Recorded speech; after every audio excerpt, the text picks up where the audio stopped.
Bueno, nos separan ya 22 minutos para las 2 de la madrugada en nuestro trasnoche de la radio. Bueno, cada jornada de día jueves ya se ha transformado en un imperdible. Tomamos contacto con Puerto Montt. Allí se encuentra ya nuestro panelista estable, Agustino Yarzún, de Paranormal Austral, para hablar de aquellos fenómenos que nos ponen simplemente los dedos de punta. Agustín, ¿cómo estás? Bienvenido, un placer saludarte. Buenos días, Mauricio. Gracias por estar con nosotros, Agustino Yarzún, de Panorama Austral. Usted lo puede ver, está en vivo y en directo también a través de la imagen de BioBio TV, en una jornada. ¿Cómo está Puerto Montt hasta ahora? Está frío, ¿no? Se hace un poco de frío, diría yo, está bastante helado hasta ahora. Oye, bueno, para hablar de espiritismo durante esta jornada, no olviden que pueden interactuar con nosotros a través de nuestro WhatsApp, el 800-810-810. Vamos a repasar fotografía. ¿Cómo podríamos definir el espiritismo, Agustín? Bueno, hay que remitirse a dos corrientes, principalmente, la corriente francesa y la corriente norteamericana, que son los dos grandes exponentes de lo que es el espiritismo a nivel mundial. Ya.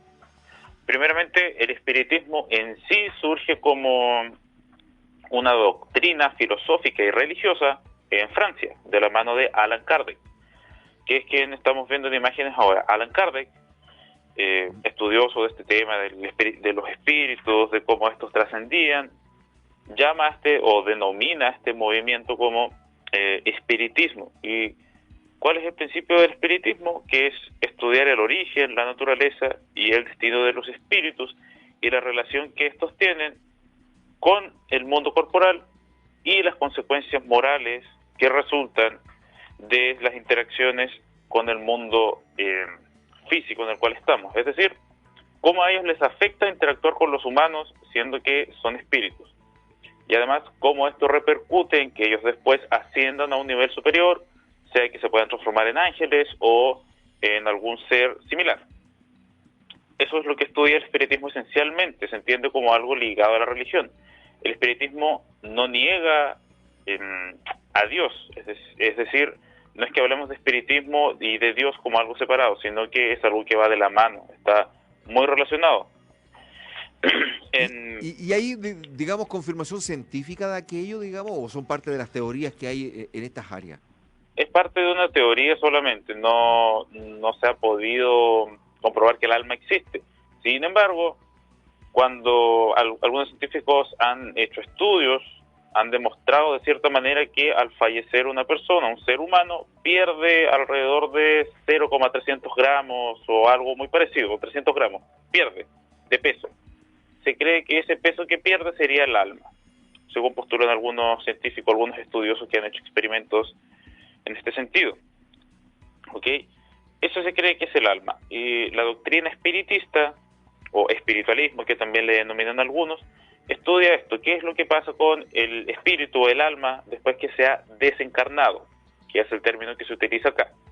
Hablan de almas encarnadas cuando son parte de un cuerpo físico y de almas desencarnadas cuando estos fallecen, abandonan su frasco, por decirlo así, el cuerpo físico y ascienden a otro plano. Y también cómo nosotros nos podemos comunicar con ellos. Y dentro de espiritistas célebres hay algunos escritores y personajes nacionales. Bueno, escritores tenemos a Victor Hugo, el francés, a Charles Dickens y Arthur Conan Doyle, que eran, si no fervientes espiritistas, eran personas muy ligadas al espiritismo, que estaban muy interesadas en esto y que en cierta medida creían en ello. En nuestro país se dice que Arturo Prat Chacón, era un ferviente espiritista también. Oye, a ver, un pequeño paréntesis. Hay una persecución policial en el sector de Pío Nono, hay un vehículo contra el tránsito, así que precaución a los conductores que transiten por el lugar. A ver, usted los quiero invitar que ingrese a biobiotv.cl si quiere ver las imágenes donde nos va a ir contextualizando precisamente Agustino Yarzún. Estamos en vivo ahí a través de nuestro canal. Nosotros nos vamos a ir narrando para quienes no pueden verlo y tan solo lo están escuchando. Estamos viendo una fotografía de una persona que le sale una suerte de humo de la boca, Agustín. Eso no es humo, se conoce como ectoplasma. Ya. El ectoplasma, que se desarrolla en las sesiones espiritistas, se puede manifestar por medio de un medium, generalmente, que vamos a hablar más ratito qué es eso. Lo que estamos viendo, ectoplasma, se supone que es un tipo de materia viva de la cual estarían conformados o de la cual estaría formado un fantasma o un espíritu, y que por medio de este ectoplasma sería capaz de materializarse. Se supone que el ectoplasma tiene una sustancia líquida que puede transformarse en sólida también en algún minuto, pero no se ha logrado comprobar que esto sea real. La mayoría de las fotografías que existen, si no el 100%, son trucadas, son falsas. Si tú ves ahí en las fotografías, puedes ver que esta sustancia o este tipo de humo, neblina, como le quieras llamar, o mucosidad, sale de la nariz, de las orejas, de la boca, inclusive puede llegar a salir de los ojos. Se cree que esto es así. Sin embargo, estas fotografías son de referencia. Se dicen que son reales algunas, etcétera, pero no. En el medium, dentro de las muchas supuestas habilidades que tiene, podría llegar a hacer esto. Podría llegar a mostrar o demostrar ectoplasma, que es la sustancia por la cual se conforma o estaría compuesto un espíritu. Y mediante este ectoplasma uno podría ver caras, podría ver seres humanos completos o a medias del torso hacia arriba, o podría ver también partes del cuerpo humano. ¿A qué me refiero con esto? El término ectoplasma fue acuñado por el fisiólogo francés Charles Riquet en 1894. ¿Y por qué? Porque él aseguró en la época que él había visto que la medium Eusapia Paladino, que era muy conocida durante la época, fue capaz de materializar un brazo humano que salió de su boca. Él vio esto y lo contó y denominó a esta sustancia como ectoplasma. Esto pasó en 1894 con Eusapia Paladino, que como medium además tenía otras habilidades que le dieron fama en ese minuto.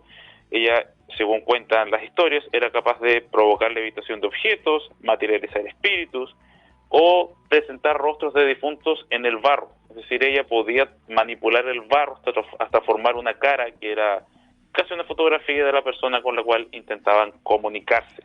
Lo que tú nos estás narrando, una de las personas que estamos viendo ahí en Bio TV, digamos, una de las 3 mujeres que está en esta fotografía. No, ellas son las hermanas Fox, que voy a hablar un poquito de ellas más ratito. Okay. Para terminar con el tema del ectoplasma. El ectoplasma se dice que tiene un olor bastante particular, que no se sabe determinar muy bien qué es, pero sería como un olor fuerte. Tiene una temperatura de alrededor de 4 grados Celsius, y además cuando el medium expulsa este ectoplasma sufriría de manera agónica, porque es prácticamente como si le estuviesen sacando algo, una parte de su cuerpo, que lo estuviese expulsando para materializar a un espíritu. Eso sucede con el ectoplasma. Ahora, como planteabas tú antes, teníamos ahí a 3 mujeres, que aparece la fotografía ahí. Ellas son las hermanas Fox. Tenemos a Margaret Kate y Leah Fox. ¿Qué pasa con ellas? Que en 1848 ellas inventaron el sistema universal, por llamarlo así, de comunicación con los espíritus. Un golpe sí, 2 golpes no. Se le atribuye a las hermanas Fox este sistema de comunicación. ¿Por qué? Porque ellas, en 1848, siendo unas niñas aún de 12, 15 años aproximadamente, Margaret y Kate comienzan a decirle a su familia que escuchan cosas en la casa, que escuchan ruidos, que escuchan voces, y a ellas les atemoriza un poco. Un día, una de ellas, Kate, le solicita a uno de estos espíritus, porque ellas creían que eran espíritus que habitaban en la casa, le pide que le responda dando un golpe en la pared de forma afirmativa o 2 golpes de forma negativa. Una suerte de algo así. Claro, le pidió a uno de los espíritus que haga eso. Para sorpresa de su madre, quien estaba observando esto, obtuvo la respuesta afirmativa. Entonces la mamá se asustó, le comentó esto a la familia, y las muchachas comenzaron a hacerse famosas en ese minuto, porque ellas tenían esta habilidad de comunicarse con espíritus. ¿Y esta suerte de concentración para llamar al espíritu tenía que ser en una mesa redonda, cuadrada, de la mano, solos? Mira, hay varias maneras de hacer una sesión espiritista, pero antes de eso, ellas dicen que en su casa había fallecido una persona que se llamaba Charles Rosna, que dijo que había sido asesinado, que su cuerpo estaba ahí, y que estaba en un lugar específico. Si bien lo buscaron por mucho tiempo, durante 10, 20 años, no lo lograron encontrar. Pasaron 50 años y recién encontraron el cuerpo de esta persona. Sin embargo, no se tenía registro de que existiera realmente. Dejemos la anécdota de ese lado. Para las sesiones espiritistas hay que cumplir con algunos, ¿cómo llamarlo?, algunos requisitos. Primeramente, como dices tú, más que la mesa sea redonda o sea cuadrada, la idea es formar un círculo. Por ello se beneficia que la mesa sea circular. ¿Okay? Pero puedes hacerlo siendo una mesa también. No es menester o no es necesario que esto sea así. La idea es que las personas que participen se puedan tomar todas de la mano. Así como vemos en la fotografía, en la imagen de ahora. O sea, una mesa redonda y se van haciendo una suerte de cadena tomándose de las manos las personas. Claro, la idea Así es que todos sería. estén todos tomados de las manos. Primeramente, entonces, hay que buscar un lugar que esté libre de ruidos, que esté libre de contaminación lumínica y de cualquier cosa que pueda interferir. Buscar el lugar más tranquilo de la casa o el lugar donde yo haga mi sesión, donde no me vayan a interrumpir. Después de eso, puedo realizar alguna oración de protección, si yo quiero sentirme más seguro, alguna oración, un rezo que me haga sentir más tranquilo al momento de iniciar la sesión. Posterior a ello, solicitarle permiso a los espíritus para yo poder comunicarme con ellos, es decir, hay toda una serie de reglas que hay que ir siguiendo, no es tan fácil como tomarse de las manos y comenzar, no. Primeramente tengo que solicitarle el permiso a los espíritus, porque yo los estoy interrumpiendo, para poder establecer mi comunicación. Después de ello, que ya he hecho todo este protocolo, he hecho la oración, he solicitado el permiso, formar un círculo tomado de las manos entre todos los participantes. Se cree o suele decirse que el número ideal de personas que deben participar en una sesión espiritista varía entre las 5 a las 8. 5 personas, 6, 7, 8 serían números ideales para una sesión espiritista, no más ni menos. Después vamos a ver algunas diferencias con otras formas de comunicación con espíritus. Después que ya hemos formado el círculo, estamos todos tomados de las manos, comenzamos a realizar las preguntas que nosotros queramos. Y se beneficia o se le da más importancia, más relevancia a las preguntas que tengan una respuesta de un sí y un no. ¿Por qué? Porque generalmente en estas sesiones se responde con un golpe que es sí o con 2 golpes que es no. A ese tipo de golpes o de manifestaciones o ruidos que se escuchan durante las sesiones se les denomina raps, que sería el término correcto a emplear aquí. Los golpes que se suelen escuchar se les denomina raps. Entonces, hago mis preguntas y una vez que ya estamos todos listos, hemos terminado la sesión, sin separarnos jamás, sin dejar de tomarnos de las manos en ningún momento, porque es importante no romper el círculo, porque se cree que es un tema energético, que si yo rompo esto puedo provocar algún tipo de desorden, que los espíritus que he convocado no se puedan ir o quedan atados a este lugar.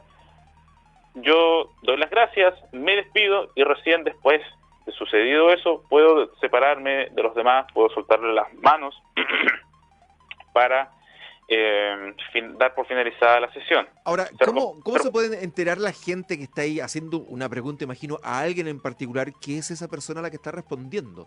Y acá nos preguntan también, si los espíritus hablaran, porque hay personas que están desaparecidas y no han dado indicio de dónde podrían estar de pronto, ¿no?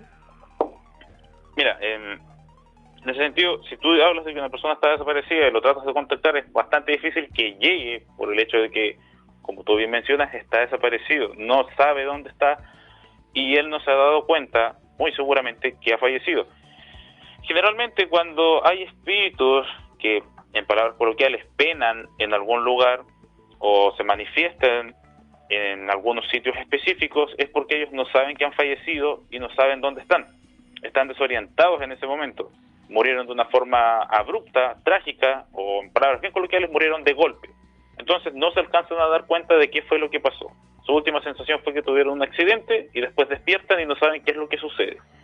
De esa manera, podríamos decir que es bastante difícil convocar a este tipo de espíritus en una sesión espiritista, porque ellos, reitero, no saben dónde están. Oye, acá, si seguimos avanzando, usted lo puede ver a biobiotv.cl. Este otro mecanismo de comunicación, por la famosa Ouija, ¿no? La tabla Ouija, que no se sabe bien de dónde viene, quién la inventó, quién la patentó, qué significa realmente Ouija, porque hay toda una historia detrás.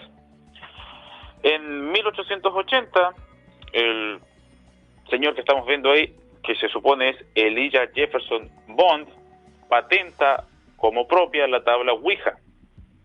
esta tabla se hizo, o este tablero, esta tablilla, que se le denomina así también, se hizo muy famosa en Francia a mediados del siglo XIX.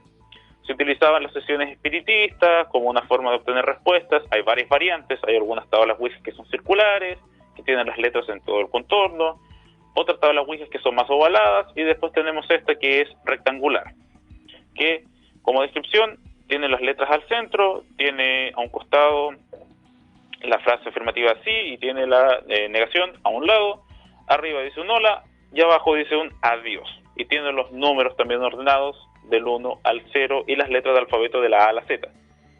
De esta manera, para utilizar una tabla Ouija, yo lo puedo hacer en forma individual o puedo jugar, entre comillas, con otra persona. Entonces, como iba diciendo, en 1880, Elijah Jefferson Bond dice que inventa esta tabla y la patenta como propia. Sin embargo, hay dos personas más involucradas, Teresa Maupin y Charles Kennard. Este último, el señor Kennard, en palabras coloquiales también, se aviva y crea una empresa que vende y fabrica en masa las tablas o los tableros Ouija. Entonces estas tablas se hacían de forma artesanal, unas pocas, el que conseguía su tabla era muy complejo. El señor Kennard construye una fábrica y esta fábrica comienza a vender los tableros Ouija en forma masiva. Él dice que la palabra Ouija, hoy le preguntan en algún minuto por qué se llama Ouija, y él dice en algún minuto que esta palabra es de origen egipcio y significa mala suerte. Es la explicación que él da. Pasan unos años y la patente del producto la adquiere un trabajador suyo, William Fult. El señor Fult después cuenta otra historia y dice que en realidad la palabra Ouija se compone de dos vocablos, de oui y de ja, y ambos significan sí en sus respectivos idiomas, en francés y en alemán.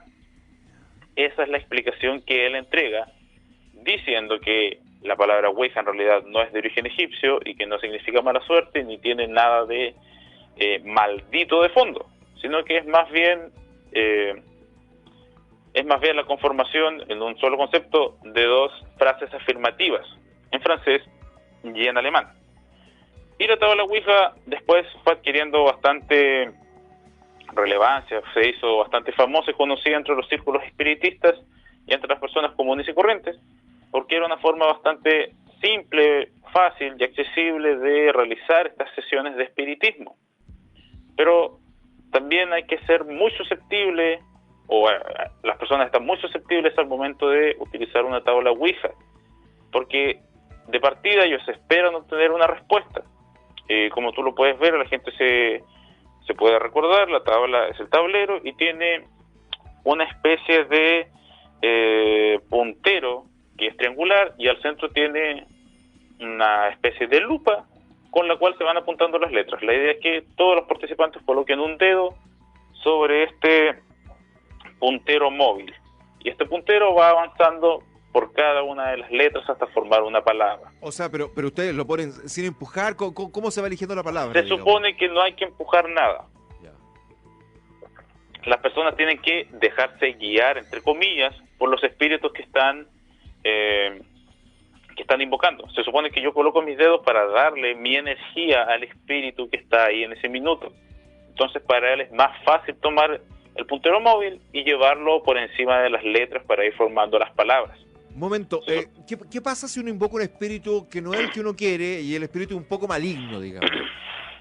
Bueno, para utilizar una tabla Ouija también hay que cumplir con una serie de requisitos o de reglas, entre comillas. Primero, tengo que explicar para qué estoy aquí yo utilizando esta tabla Ouija, citar al espíritu y después, una vez finalizada la sesión, yo me tengo que despedir, no me tengo que dejar dominar por el miedo.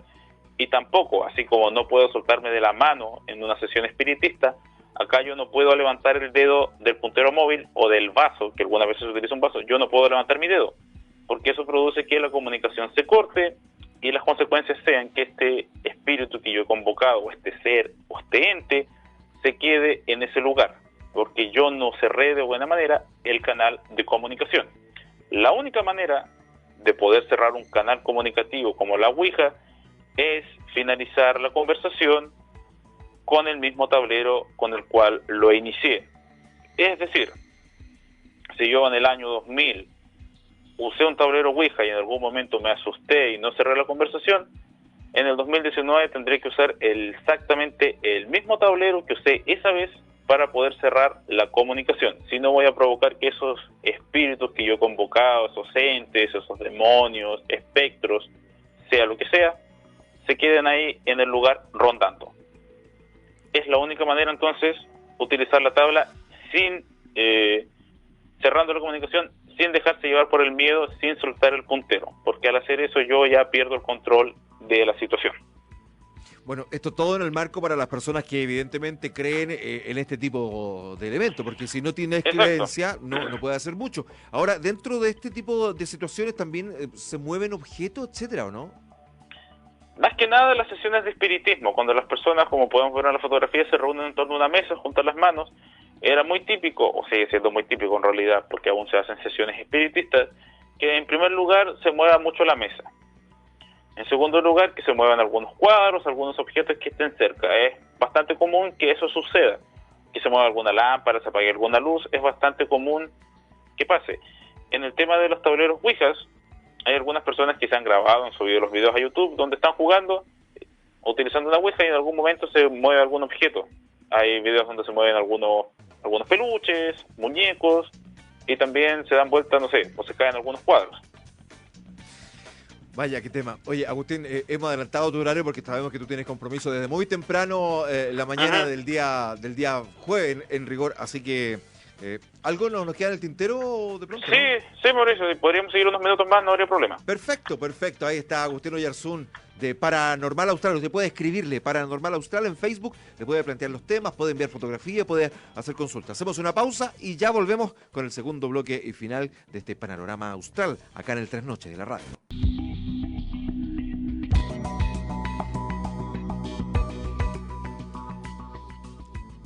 2 de la mañana con 8 minutos en el Tres Noches de la radio. Dos cositas que quería mencionarles antes de continuar con nuestro segmento y Agustín Oyarzún de Paranormal Austral. El primero de ellos, que hubo un movimiento telúrico hace algunos minutos, seguramente usted lo sintió en la zona norte del país. De acuerdo a la información preliminar que entrega el Centro Sismológico Nacional, déjenme chequearlo acá de inmediato. Mira, los espíritus, me corrieron ahí la información. Tenía en este momento en la mano 3,8 grados. Por lo tanto, es la información que entrega el Centro Sismológico Nacional en este instante. Y también en Antofagasta se produjo un corte de energía eléctrica hace pocos minutos. Así que también entregamos el dato a aquello. No tenemos detalles a qué responde este corte de suministro eléctrico. Volvemos con Agustín Oyarzún de Paranormal Austral desde Puerto Montt, que está en línea con nosotros.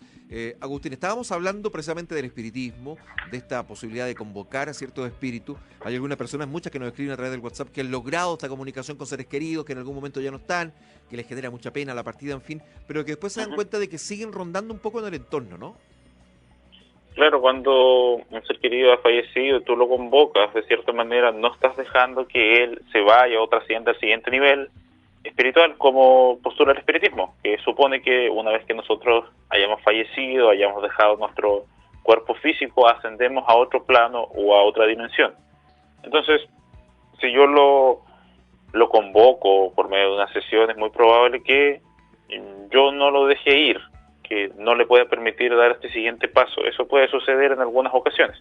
Ahora, ¿esto es riesgoso, es peligroso realizarlo, no? Porque nos mandan algunos auditores que inclusive se venden tablas de Ouija a través de las redes sociales, digamos. Bueno, el tablero Ouija es considerado un juego. La empresa Hasbro hace unos años, si no me equivoco, o Mattel, no, Hasbro creo que era, vendía esto como un juego, porque es eso, es visto como un juego. Es un tablero para que las personas se entretengan, jueguen, se sugestionen un poco y crean que de verdad está pasando algo. Sin embargo, hay quienes declaran que efectivamente sí suceden cosas, como vamos a ver después con algunos ejemplos. Y es peligroso en el sentido de que yo no sé a quién estoy convocando. Es como tomar un teléfono celular y llamar a un número al azar. Yo no sé a quién estoy llamando, si esa persona es peligrosa, puede tomar represalias o me puede encontrar y venir a mi hogar a causarme daño. Es lo que puede suceder. ¿Qué cosas han sucedido, por ejemplo, en este tipo de sesiones?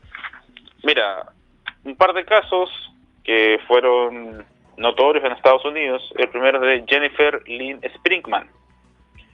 Ella, cuando tenía 14 años de edad, en 1972, le invitó a una compañera a su casa, una compañera de clases, a jugar a la tabla Ouija. Ella tenía un tablero Ouija. Pudo haber preguntado cualquier cosa, pero lo que ella pregunta es a qué edad iba a morir. El puntero se comienza a mover y responde y marca los números 1 y 8, es decir, va a morir a los 18 años.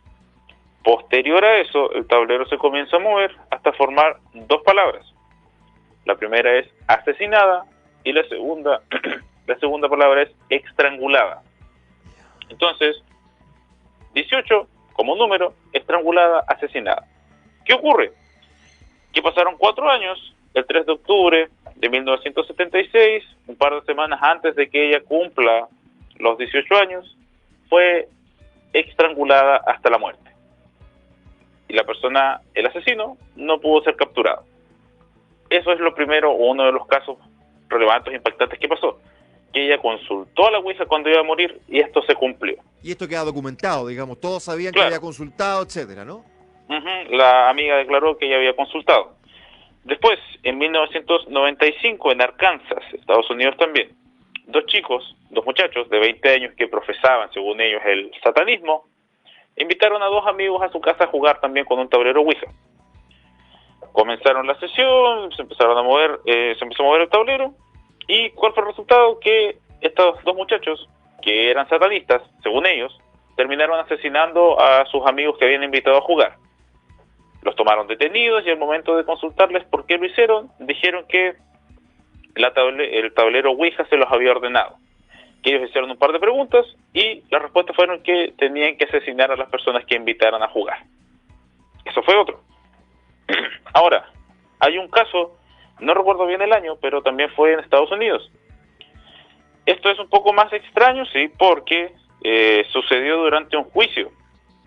Había una persona acusada de homicidio múltiple. Estaban en el tema de votar si era culpable o no era culpable. Estaban dando su veredicto, ya no se llegó a un acuerdo y por ende tuvieron que tomar otro día para seguir con el juicio. ¿Qué pasa? Que algunos de los jurados encontraron una tabla Ouija, se pusieron a jugar e invocaron a los espíritus de las personas que habían sido asesinadas. ¿Qué pasó? Que estas personas que se encontraban dudosas comenzaron a jugar con el tablero y estos supuestos espíritus de las personas que fueron asesinadas les contaron cómo habían muerto y que la persona que era sindicada como culpable realmente lo era. Al otro día, cuando se presentan nuevamente el juicio y les piden su veredicto, ellos cuentan esto. El juez, un poco extrañado, les tiene que hacer caso porque él cree que realmente esto era válido. Entonces causó toda una polémica porque se consultó una tabla Ouija para saber si el culpable era culpable o no era culpable. Finalmente sí se resultó que el tipo tenía toda la culpa, había cometido efectivamente homicidio. Pero el antecedente de la Ouija queda ahí como algo anecdótico, que se utilizó una Ouija para tomar un veredicto en este caso. ¿Tú sugieres hacer este tipo de práctica o no? No. Ya. Si bien se vende como un juego, yo no sé a lo que me estoy arriesgando. Puede que resulte, puede que no resulte, puede que contacte con quien yo quiero, puede que aparezca cualquier otro ser. Yo no sé realmente si sea quien yo quiero que venga a comunicarse conmigo. Así que en ese sentido, si yo no estoy seguro de lo que estoy haciendo, no estoy acompañado o no tengo el conocimiento suficiente, no lo recomiendo. Porque, como te digo, es peligroso en ese sentido. Yo me enfrento a algo desconocido. O sea, en general, siempre cuando uno trata de invocar espíritus, digamos, que no están en nuestro espectro, podrías llegar a ser riesgoso, eso es. Siempre es riesgoso hacer ese tipo de cosas, o como estuvo de moda un tiempo esto del Charlie, que era juntar dos lápices, Charlie, estás aquí, que también causó revuelo. Algunas personas después decían que en su casa sucedían cosas, pero no era verificable. Pero hay otras formas de comunicar también que se realizan algunas veces. ¿Como cuáles, por ejemplo? Como te decía, está Charlie, el juego del Joker, que es con unos naipes, que no recuerdo muy bien en qué consiste, pero también es una forma de invocación. O el ir a lugares donde falleció alguien y preguntar si está ahí, consultar si es que se puede comunicar. no necesariamente es tener un tablero Ouija. Si yo voy a un lugar donde hay actividad de tipo paranormal y tengo la suficiente gallardía para hacerlo, podría obtener algún tipo de respuesta. Es muy diferente realizar esto de forma individual a ir a una sesión espiritista con un medium, que es una persona que se presume tiene facultades especiales de carácter extrasensorial que le permiten comunicarse y funcionar como un canal para los espíritus. Es decir, ella puede comunicarse con los espíritus y además puede transmitir lo que ellos quieren decir. Los mediums generalmente los podemos encontrar en las sesiones espiritistas. Ellos son personas que son capaces, según la creencia popular, son capaces de ver espíritus, sentir presencias extrañas y comunicarse con ellos, así como lo era Lorraine Warren, por ejemplo, para los que han visto las películas del Conjuro. Ella es una medium, es capaz de ver este tipo de espíritus o seres que están en otra dimensión.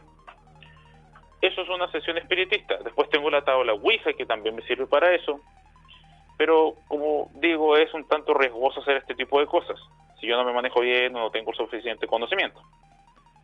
Ahora, puede quedar un poco abierta esa puerta del espectro y generar algún tipo de complicación en el diario vivir en esos espacios, ¿no? Exacto, porque, por ejemplo, supongamos que tú utilizas ya una tabla Ouija, te comunicas, dependiendo de las cosas que tú preguntes y las respuestas que obtengan, eso puede impactar negativamente en ti. Si le preguntas cómo está y te dicen que mal, tú vas a comenzar a pensar por qué está mal esta persona en la otra parte, qué es lo que pasa, o me empiezan a revelar ciertas cosas que yo no sabía, me van a afectar en el espectro psicológico, emocional. Ahora también puede que yo abra este portal y lleguen otros seres, otros entes al lugar a responder mis preguntas y quedarse ahí, es decir, que no se quieran ir y de a poco se comiencen a manifestar en la casa, haciendo ruidos, moviendo cosas, interviniendo en los sueños, con pesadillas, etcétera, cosas de ese estilo. Bien, pues, oye, Agustín, acá nos pregunta por WhatsApp, ¿cómo se puede sacar a un espíritu del lugar? Mira, el método que yo conozco y el que yo utilizo es casi una terapia de choque, entre comillas. Es comunicarle al espíritu quién es, dónde está, en qué año y qué fue lo que pasó.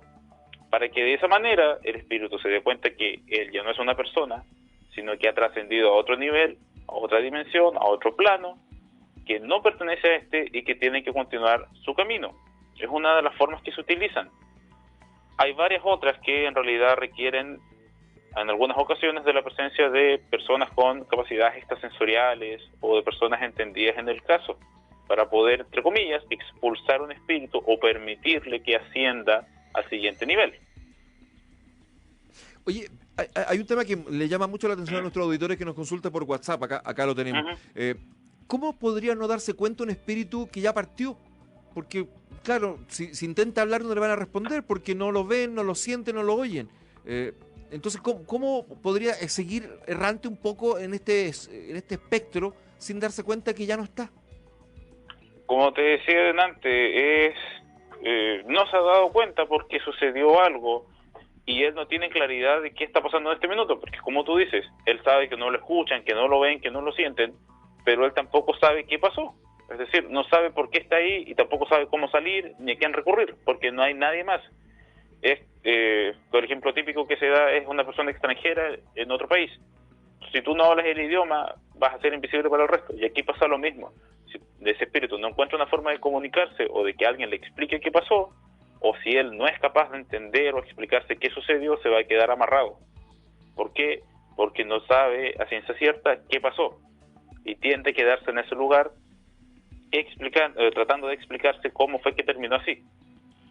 ¿Cómo uno puede darse cuenta de que llega a un lugar y que hay la presencia de un espíritu? ¿Uno lo puede detectar o no? Sí, se dice que generalmente desciende la temperatura en el ambiente, hay una sensación extraña, o algunos dicen que el aire se siente un poco pesado, que es lo que se dice generalmente, pero podemos aducirlo a dos cosas, al cambio de temperatura y a corrientes de aire frío también. Se dice mucho que hay corrientes extrañas, no es un lugar cerrado, no debiese haber corrientes de aire, que se sienten en el lugar. Hay descenso de temperatura de una pieza o de una habitación a otra y hay corrientes de aire frío que recorren el lugar. Así podemos detectar eso. Aparte de que exista evidencia de que hay movimiento de objetos o que se ven presencias o sombras o luces en el lugar. Y ahí uno tiene que ser bastante racional para descartar cualquier Exacto. elemento que pueda ser explicable, digamos. ¿Ah? Exacto, como siempre he dicho, uno tiene que pensar primeramente qué es lo racional, qué puede ser lo que realmente esté pasando, porque yo no puedo estar hablando de que existen espíritus o que hay espíritus en todas partes. Tengo que primeramente explicarme racionalmente, lógicamente, qué está pasando ahí o cuál es la fuente, cuál es la causa de todo esto. Tengo que ser capaz siempre de darme esa explicación. Si yo no encuentro esa explicación, ya puedo comenzar a hablar de que algo es paranormal o que es sobrenatural. Recién ahí, cuando ya no tengo la explicación lógica o racional. Bueno, hay una película que nos recomiendan, no sé si alguien se acuerda del nombre, donde actúa Bruce Willis. ¿Ah?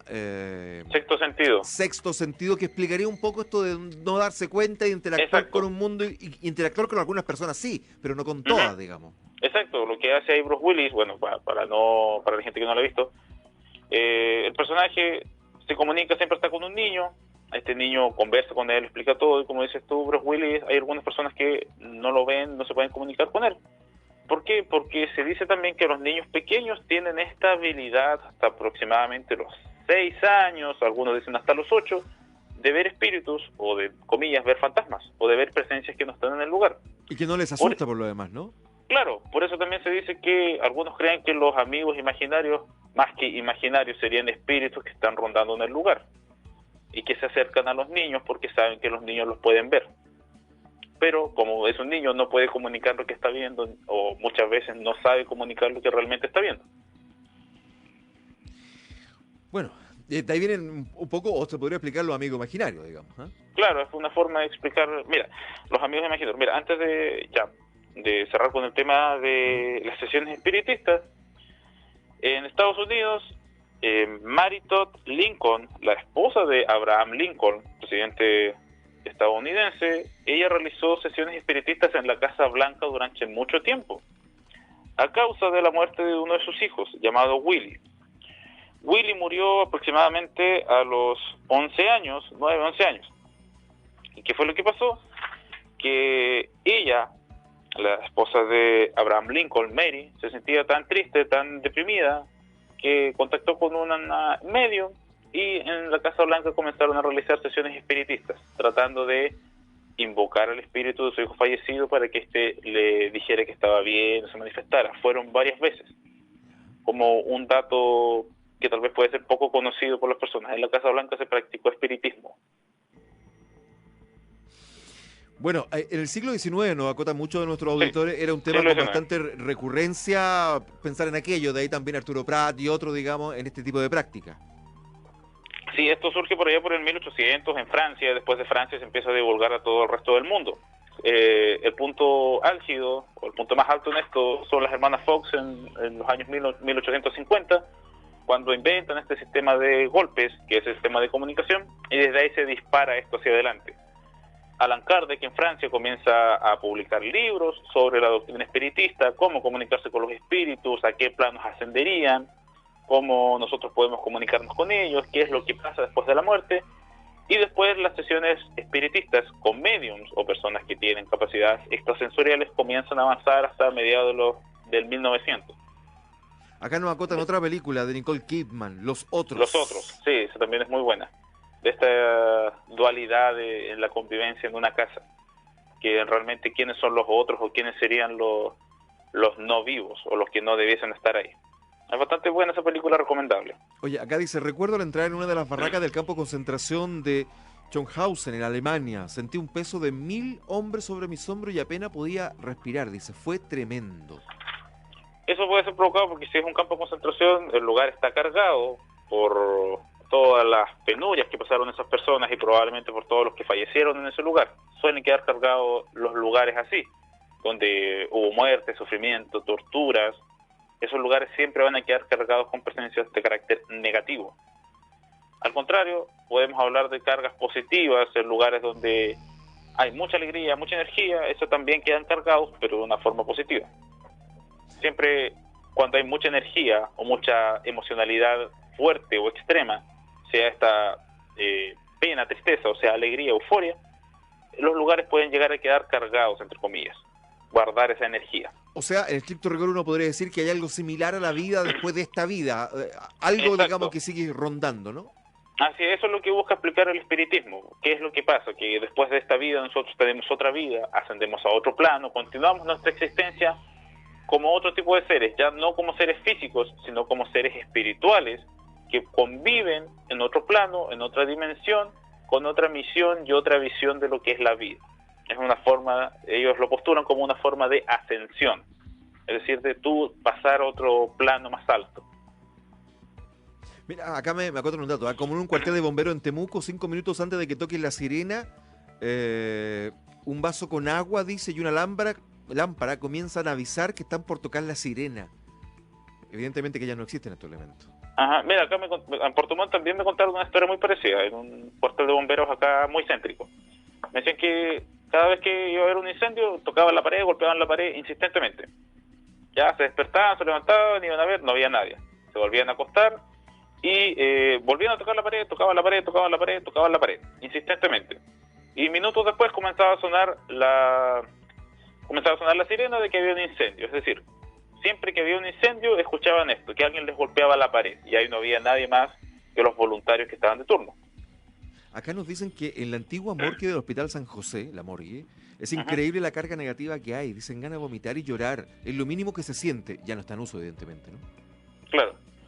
En los lugares donde llegan estas personas a fallecer, como las morgues, también se dice que existe esta carga negativa, una carga negativa de penuria. Si bien llegan fallecidas al lugar, las emociones de las personas que van ahí a reconocer cuerpos y que trabajan también pueden llegar a dejar este lugar con ciertas energías, sobre todo de pena. Por eso pueden decir, como dice la persona que envía su relato, que le dan ganas de vomitar o se siente muy mal, es por eso, porque la pena que hay ahí es demasiada y eso te provoca o te lleva a provocarte ese tipo de sensaciones. En mi casa en Valdivia, nos escriben, en una habitación tiene un olor nauseabundo, sin razón, se va y vuelve durante 3 años y no hemos podido detectar la causa. En primera instancia ahí se podría aducir a que hay algún animal muerto, pero si es por 3 años ya estamos hablando de que puede haber una presencia negativa en ese lugar. ¿Qué se recomienda en esos casos? Primero, tomar una manzana, colocar las mitades en las esquinas y ver qué tan rápido se pudre. Si se pudre muy rápido es porque ahí hay algo que es extremadamente negativo. Lo otro, un vaso de agua, ver si se le forman burbujas rápidamente, como para detectar de forma superficial la negatividad del lugar o las energías negativas.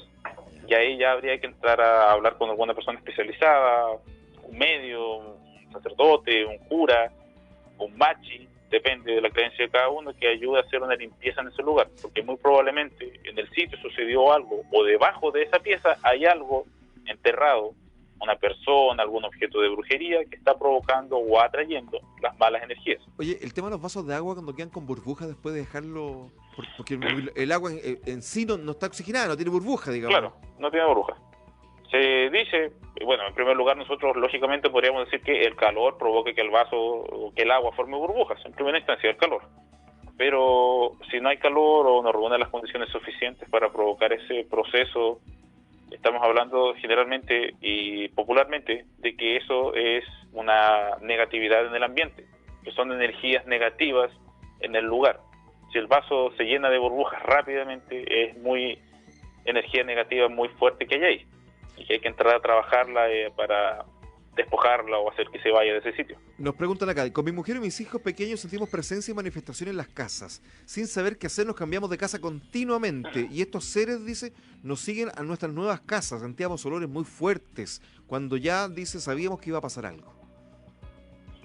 Bueno, ahí es probable que si ellos dicen que los siguen, es probable que alguno de ellos tenga alguna habilidad extrasensorial. Bueno, me estoy aventurando a dar un diagnóstico, pero puede que alguno tenga una habilidad extrasensorial y que por eso los estén siguiendo, porque saben que ellos los pueden ver y que necesitan comunicar algo. En cuanto a los olores nauseabundos o eso, se asocia generalmente con seres que son negativos, con espectros, con gente sombra que le denominan algunos, o con demonios, que lo único que buscan es causar daño o alimentarse de la energía de las personas. Bueno, este es un apasionante tema, seguramente se siente algún ruido raro en su casa en este momento, en la oficina, o está trabajando, en el lugar de la pega, trate de explicarlo primero lo más pragmáticamente, ¿ah? Exacto. O sea, tratar de decir, bueno, el viento, se cayó un cable, se cayó la lámpara. Si no tiene una segunda explicación o una tercera explicación, piensa de que esta cosa puede ser un poco más complicada. Exacto.